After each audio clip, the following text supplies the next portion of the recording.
welcome to another episode of Explore Maple Grove. My name is Shari McGuire, and I'm a realtor with REMAX Results. Yes, you heard that right. I moved to a different brokerage at the end of the year to better serve my clients. Today, I'm here with Tim Bush, Fire Chief and Emergency Manager for the City of Maple Grove. Thanks for joining me, Tim.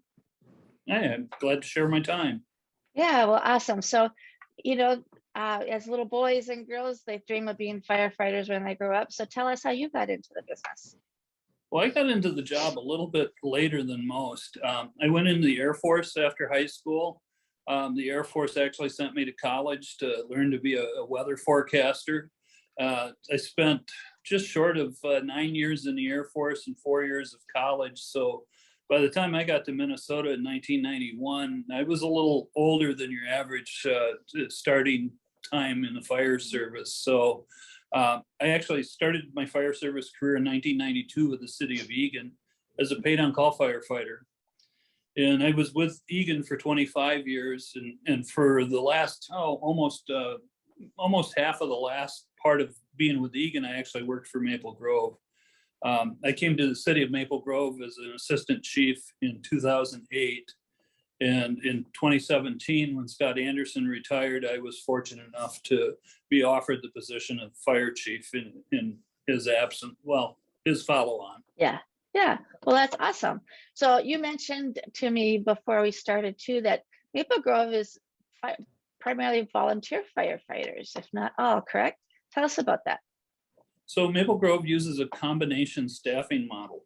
We have 11 full-time firefighters, including myself, and we work Monday through Friday during what would be considered normal business hours. We also have between 90 and 100 paid-on-call firefighters. So they're part-time firefighters, most of whom have jobs elsewhere that pays the rent and pays the bills.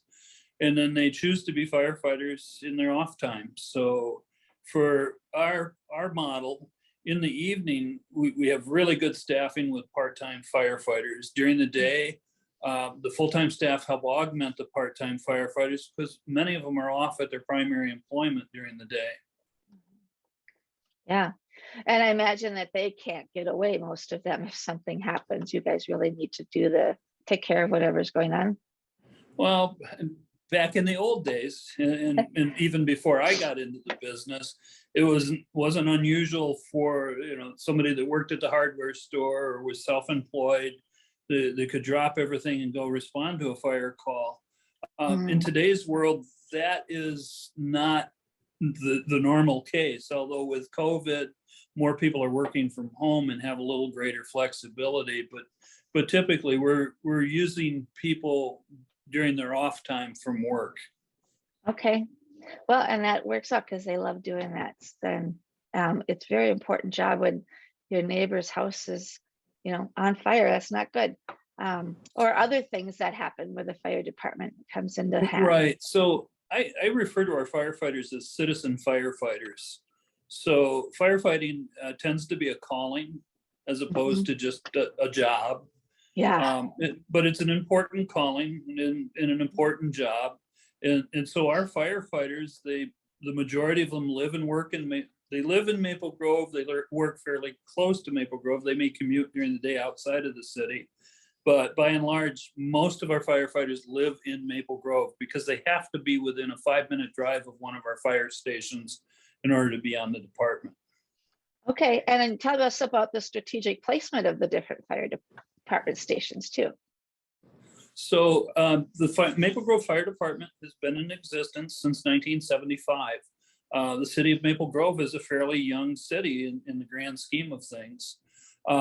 Started with one fire station on Hemlock, south of 494, and actually 494, 694, that road wasn't even there when they built that station. Oh, wow.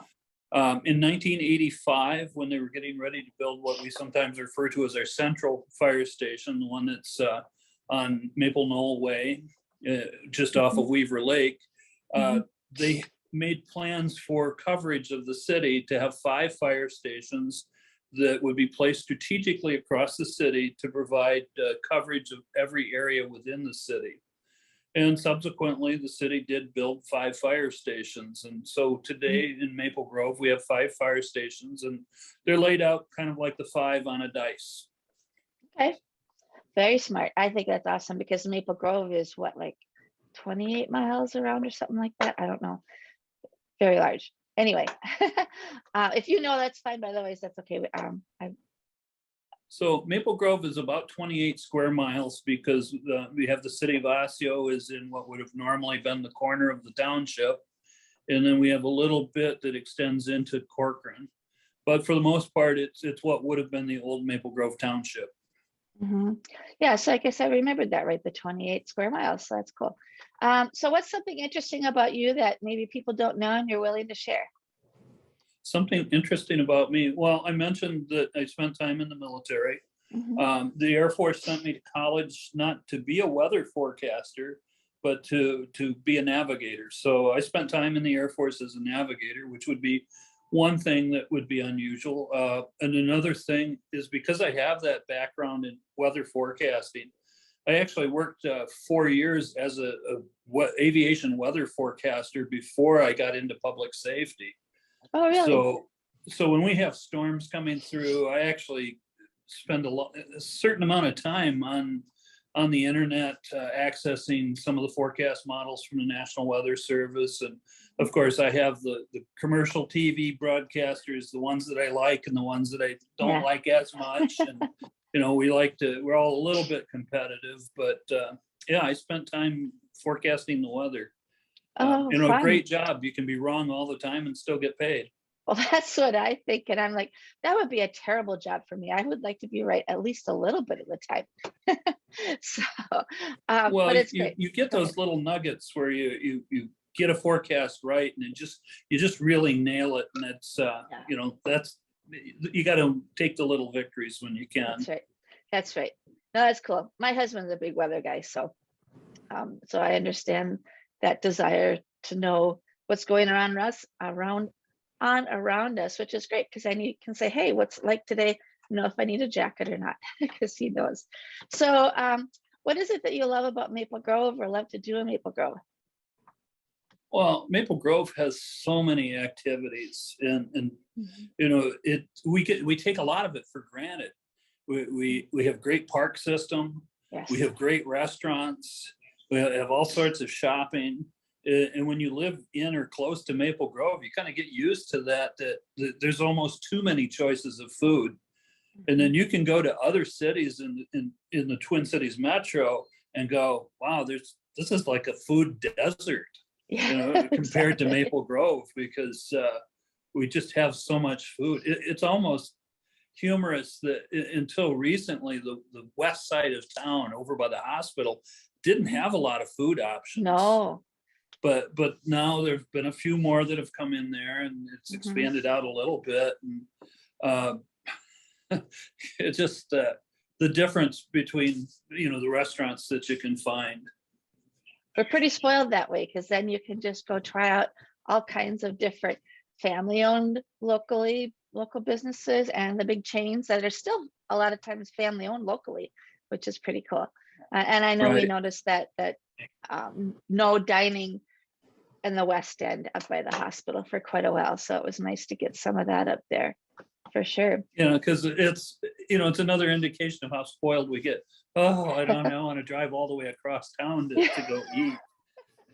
But I know some people drive to other cities to go eat, and for me, there's so much in Maple Grove. Why would I ever leave town?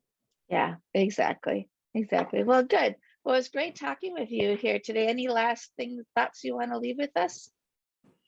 Well, this time of year, we always want to make sure that people are keeping their hydrants in their neighborhood shoveled out. There's over 5,000 hydrants in the city of Maple Grove, and we don't have the resources to go shovel all of those out.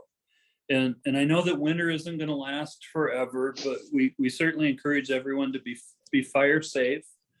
Something that's really important in Maple Grove, there's many residents who like to have recreational fires, especially in the fall and in the spring.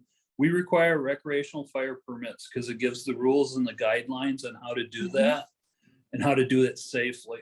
So it doesn't cost anything but your time, and it takes literally 2 minutes on the city's website to get you a recreational permit.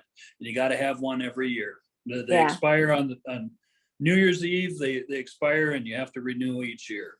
And the reason we do that is so that you get it at least once a year. You have a set of the guidelines. No, that's great. And you're right. It is like 2 minutes, if that.